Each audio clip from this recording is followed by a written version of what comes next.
are getting started today doing something while we're talking, and there's a reason for that. I was craving something that I love ham salads and chicken salads. I don't know about you, but I've always loved that.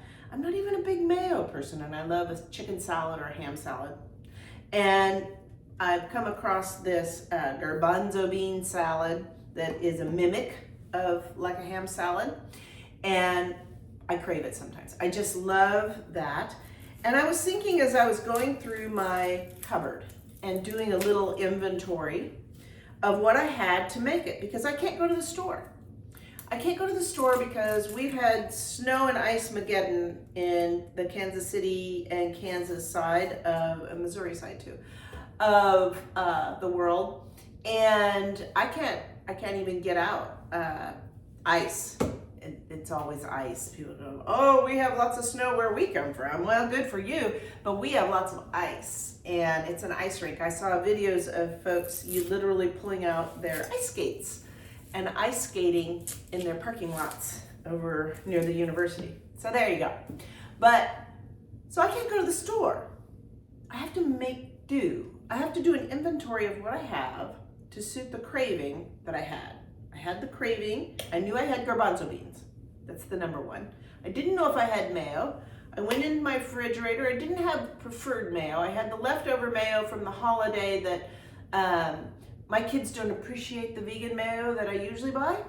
So I bought real Kraft mayo, and I have that.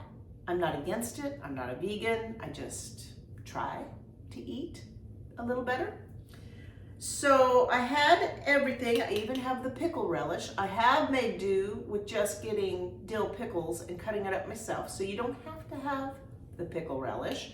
You just have to have some kind of pickled item that you're okay putting in your salad. I have literally put sweet pickles in and added some dill seasoning because I didn't have dill relish or dill pickles at all. So you make do, you substitute.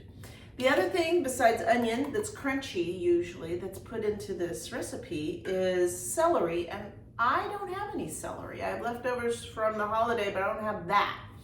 I do have celery salt. It does call for salt and pepper in it. So I have celery, so we'll have that flavor in there. Won't have the crunch. I will have the onion for crunch. We'll have the pickle. It'll do. It'll do. So why is that important? That's important because we're going to talk about taking inventory of ourselves for our goals. What are your goals? And so it made me think of back in the day. Oh my gosh, this was a long time ago. This was 34 years ago because I know how old my daughter is. And she was a little preschooler, and I was newly divorced and living in HUD housing. I wanted to go to graduate school, and I ended up getting a teaching assistant, TA job. Back then it was not 100% pay for your enrollment. It was 50%, but that was pretty great because our enrollment fees were a lot less than they are now. And I wanted to also get out of the HUD housing. I wanted to be in a place where, and by the way, my cutting skills are not chef quality.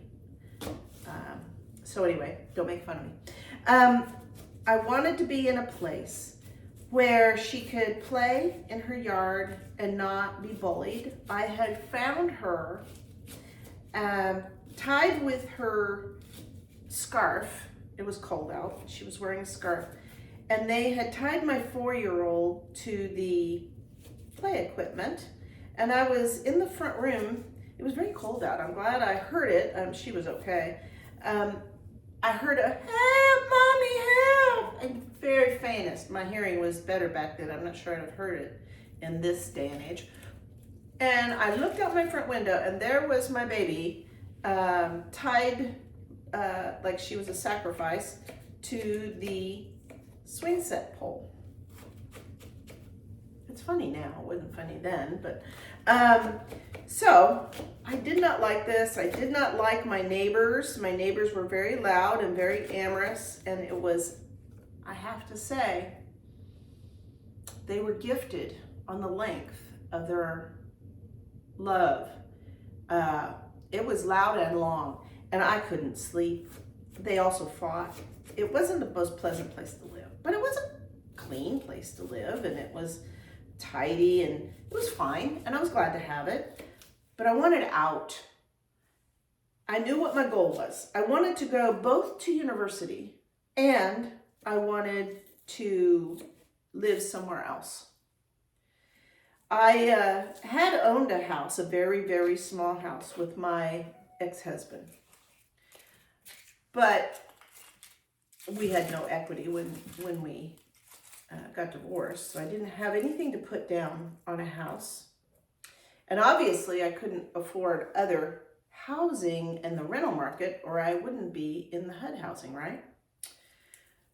I called our realtor from the previous purchase, really great guy. He was a retired principal. And sometimes people have other skills other than just being a pushy realtor.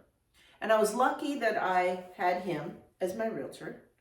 He was a friend of the family also. My great aunt had been a student teacher with his wife, so they were family, kind of. And I said, so he humored me.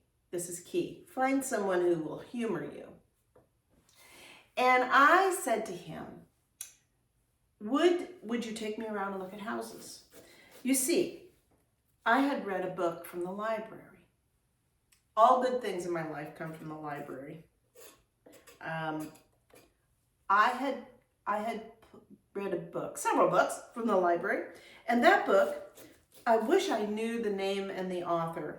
I only checked it out of the library, and this was many, many, many moons ago, and I did not keep that book or the title. But he had recommended that people buy a property and live for free in a college town. I was in a college town, a university town. And he said his big, bold promise was that he could be dropped at any university town in America and land on his feet and live for free with no money in his pocket. That's a bold statement, gentlemen. That's a bold statement. And I read his book, and it was very good. It said, make sure, first and foremost, that you're only looking at places with 3 or more units. The ability to have 3 or more units. It might not be a unit place, and it could be a basement and an upstairs, right? That can be separated into 3 because you want to live for free. You want those 2, or close to free, you want those 2 units to pay your bills, and you manage and live in the 3rd. Okay. That was interesting. He also said and described several ways that you can get into real estate for free. For free. No money down. I mean, you got to pay your deposits on your energy and your water and your trash if they require deposits. You can save up for that. But you want to have an ability to get a loan, which is not a loan, because you can't buy it outright. You're not going to have any money down on. And you think, oh, this was a used to be thing. It's not a used to be thing. I'll explain in a minute. In this instance, 30 some years ago, I'm bothering the family friend, and he does take me around. We find 3 different places that are doable. But the one I make him take me to, it was way out of my league. Twice the amount I could have even hoped to afford a loan for. And I really couldn't qualify for a normal loan. He knew that, but he was humoring me. He was game for a future investor. And by the way, I bought many homes from him. So I wanted to go to a particular one. It's a cute little cottage, had a basement apartment, had a little cottage in the backyard that had been built onto the garage. So it still had a garage, and it had a mother-in-law house. Peaked roofs, adorable, 1920s, cute, all of it. We looked at it. It was twice, but I would even be considered in an what we call now a FHA loan. And an FHA loan still needed money down at that time. It still does. But you can, they're interesting loans, look into them. And so he let me look at it because he's a sweet man. And we did that. And then he took me back to my HUD housing and he said, you're not going to be able to get that one you love. But I said to him, if anything changes on that, let me know. That's the one I really want. And I may not get it, but that's what I want. So something like that, right? We were thinking a long game, right? I hadn't even enrolled in graduate school yet. We talked a little bit about grad school also. He was very helpful. He, of course, had his advanced degree since he had been a principal. And lo and behold, I'm going to say it was just about, the timing was perfect. It was just about before classes were going to start. And he gave me a call and he said, you will never guess what has happened. Now, we were going through quite a financial downturn, especially in oil country. Oil had crashed, and this was in oil country in a university town. Also, our local factory, this is a small university town. Our local factory had up and closed its door in the spur of the moment, okay? That was the situation I was in. I'm not saying you're gonna find that situation, and we'll talk about that in a minute, but this is the story. So lo and behold, these bad things are happening, but I have been accepted into grad school. Not really difficult in a smaller university town. It's not like this was Harvard or something. But it was good enough for me. I enjoyed my graduate work. Okay. He called and he said, you are never going to believe what has happened. It has been repossessed, and it is a Fannie Mae. My memory, it was a Fannie Mae. And Fannie Mae will offer to single moms only that meet the financial criteria. I can't make this up. Fannie Mae will offer an assumable loan only to that bracket. And there's a time frame at that time that those kind of offers were going to be accepted before they would accept any other like cash purchase. That is almost biblically opportunistic. I can't believe that really lined up like that, but it did. It really did. And so I went and looked at it. We filled out all the paperwork. We did all the inspections. We did everything. Now, was this in premium condition? No, the house was in good condition. The basement apartment was circa 1960, maybe even earlier. I mean, it was barely an apartment and hadn't been used as an apartment probably for 20 years prior to that. It was probably set up to be an apartment in the 30s and hadn't been used since the 60s. And this was the late 80s. And then the little house in back was currently rented. So I could count that rent as part of my income. And I qualified because I could count that rent as part of my income. I couldn't count the future basement rent, but I could count, and I had a part-time job. I had a job. I had the teaching assistant position, which was going to pay.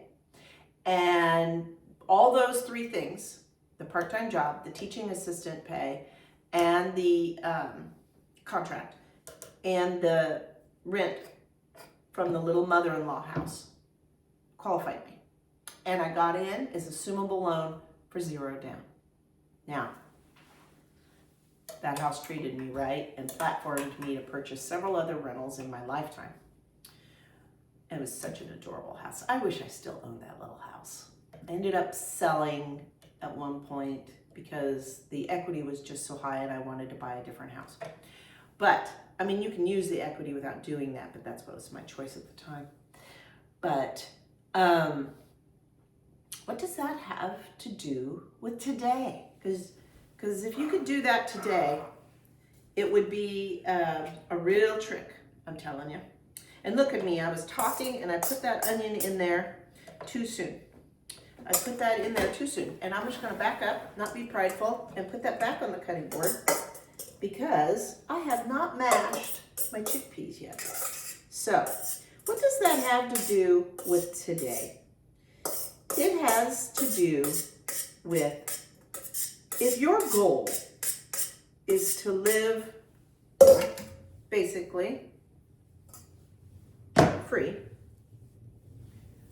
then know on average, depending on where you're at, you're going to need at least 2 other rents paying for the home.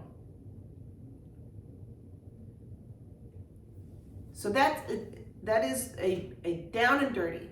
So how do you get to that? How do you get to 2 other rents paying for your home in 2025? Well, I said in a previous story that when I was, my daughter, fast forward, she's no longer 4, she's now 19 and at college in another town. I was living and dying by a grant, and it was canceled rather quickly. And the reason it was canceled was it was telemedicine, and President Bush decided to pull the telemedicine grants and send them to the military effort because we had declared war, and the veterans, well, it wasn't the Veterans Administration, but it might have been, but it was for active duty. I don't know what that would be, but anyway, for active duty military, that telemed money was pulled and put over for active duty military telemed. And I wasn't in a military town. I was in a university town. So I had 30 days notice that our grant had ended. And I didn't have another position lined up. I didn't have another grant lined up. And I was single. I still had to make bills. Now I had some rental income coming in, but I was counting on my paycheck. I had to make up that amount that was in my paycheck. And I called over to the university, and by the way, I'm squishing. If I had a food processor, I'd use a food processor, but I'm not that fancy. I'm fork squishing these chickpeas. So I called over to the department that I had friends in of my department that I had gotten my graduate work done in. And I told them that I had an extra bedroom because I had done an inventory of my assets. Now I had other assets and we could have done other directions, but down and dirty, I had an extra bedroom. But I didn't want just anyone. I wanted a university student, graduate student, mature enough, And graduate student because I wanted to do semester to semester, because if I didn't like this person, I could ask them to leave at the end of their contract, at the end of the semester. And that was my plan. So I had done, just like when I was younger, and I did an assessment of what I could do. I knew what I couldn't do. Isn't that funny? We always know what we can't do very, very well. And if you think you can, you can. If you think you can't, you can't. And I don't want anyone to think that's toxic positivity, because it's not. You do decide whether you can or cannot do things. So that's what I did. I inventoried. I knew real estate. There are other things I could have done. I could have worked the night shift at Walmart. Not optimum with a, at the time, 11-year-old. Not optimum because I was going to try to find another job within my field. I did, but that takes time, and if you're sleeping during the day, and no, I just didn't want to do that. I did consider, and I talked to a family member who owned a restaurant, waiting tables. And then I decided, no, it's a small enough town that if I wanted to work for some of these people, they didn't need me waiting the tables. That is an impression that is hard. I mean, I'd do it if I had to, but it's hard to hit up people with your resume for a leadership role when you're filling their iced tea at the local steakhouse. In a perfect world, that wouldn't matter, but it does matter. It mattered then more than even than it matters now. So I had an extra bedroom. They had a graduate student. They probably had more than one, but they had a graduate student in mind that would really like a discounted, comfortable place to stay with somebody who'd done their program. I literally had worked the program that they ended up graduating from. We are a big part of each other's lives. We don't stay as close as we would like, probably at this point, but I love her like family, and I'm so glad I did that. Could have worked out in a bad way. We don't know till you do it. It worked out great. But I did a review of my assets. My assets at the time were, a glaring one was an extra bedroom. And I put that to work. Just like when I had the asset I suppose I had when I was young was the willingness to reach out. I had the asset of courage, the asset of network. That's a huge asset. Never discount the asset of your network. I had a retired principal, family friend who was willing to put up with me and show me possibilities. And then when the opportunity came up, he was willing not to pass that along to someone else, but I had already built that relationship with him and communicated what I wanted. If I hadn't done that, if I hadn't had the assets of courage and the asset of using my library, the library was another asset. If I hadn't had the asset of networking and friendship, I would never have done what I did, which ended up being the platform of which I launched my life with my graduate work and a multi-unit rental. So, review your assets. Now, those assets can be a lot of things. I have an acquaintance who has the ability to cook and decorate cookies. Gorgeous. I'm sure you've seen this kind of decoration online. They're fun to watch them do it with this special flowing icing and all of that. This is her extra money thing. This is what she does for extra cash. Now, she has not done the next step that I saw a lady online do. We all like to try our hand at this fun cookie decorating, especially at the holidays, right? But a lot of times, we just want to know the ins and outs because that person is really, really good at it, and I'm maybe average at it. And I just want a hobby, maybe, to learn to be a little bit better at cookie decorating. Well, my friend just makes cookies for you, but this person and my friend could take it to that next level. This other person has a Facebook page that she has a private group, and it's not a membership. It's a private group for cookie lessons. And she has a Venmo, and when she gets to a certain number, she'll set a cookie class. And she'll say, I'm taking people to learn. We're going to do it via FaceTime in the group, and you can pay me via Venmo. And the first 20 people to enroll get to be in the group. And she makes an amazing living teaching online like this, like what we're doing right now. Only she's showing people new cookie decorating techniques. Hints and helpful hacks of being a cookie decorating guru. And she charges a nominal amount. So I know she started around $20 or $25. I think it may be more now.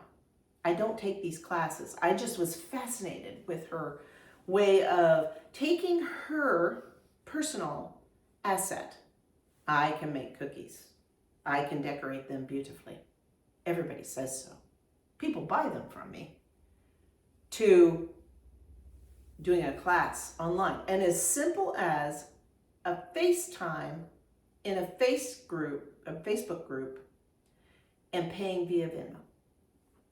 She's probably more complicated now, but that's how she started. And I thought at the time, brilliant. She has taken that asset, like I took the asset of my extra bedroom and filled the need to get to her goal. And that's what we're talking about, is taking that asset. What do you have? How can you take that thing that you, about a quarter cup of the pickle relish, about the same, about 3 or 4 tablespoons of the mayo, 1 tablespoon of some kind of prepared mustard. I like the stone ground, some celery salt,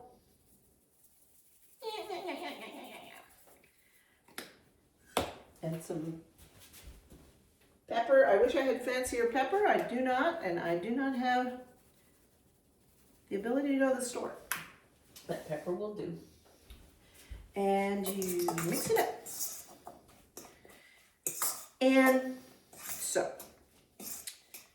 that's how it's done. But there are details. And I'm happy to chat about the details.